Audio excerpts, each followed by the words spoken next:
Conversation is welcome before entering. Once on the mat, this room becomes a practice space. Hey everybody, I'm Troy Cox, a yoga teacher for 20 years, and I wonder if you've ever thought about treating your yoga room like a dojo, respecting the space. Like a dojo means honoring the energy, and so you enter the room, you pause, you show your respect, and then you step into your yoga room with that mindset. It's the beginning of your practice the minute you walk the room. This way, the practice has a more intentional, deeper start, and I want to share what my perspective is about that.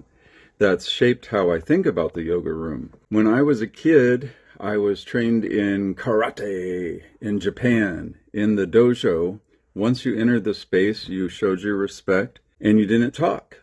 Not because conversation was bad, and not because anybody was being afraid to talk, but it was because the room had a purpose. The room signified the start of our practice, and the silence helped you arrive. It helped you orient, and it helped everybody prepare together. You didn't speak back to the teacher, definitely not, especially not. But you could speak out of respect, especially if you had a question, and it needed to be a question that served the whole group, not just a question that was only going to be a selfish question.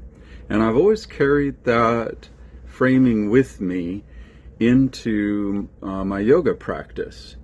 When I enter the room, it signifies that I am starting my practice and I am ready to begin. And I am in a yoga room for the purpose of elevating my energy.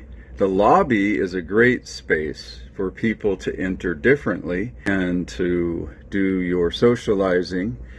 Some people are in the yoga room already regulating in child's pose, doing some heavy work before class even begins, or they're doing some stretching, trying to get in touch with their bodies. And volume carries energy. So the louder people are speaking, the more they are taking over the energy. The more outflow they are doing, it's spilling over into somebody else's space, which doesn't begin at the yoga mat, but it begins at the door to the room. During COVID, I learned a really important message, and this is why I don't interrupt people who are talking before class starts. I always let the talking slowly fade as I start to teach, because I realized that my social input comes from my teaching, and once we step onto the mat, that space becomes like a dojo, a place to gather your personal space, a place to arrive,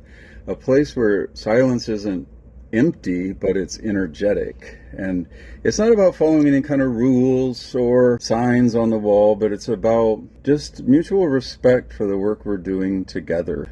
I let socializing happen because when COVID came along, I realized my only social circle was my work, and that was missing with the lockdown. So I'm not anti-socializing, but maybe do it in the lobby and see how your yoga practice shifts and deepens.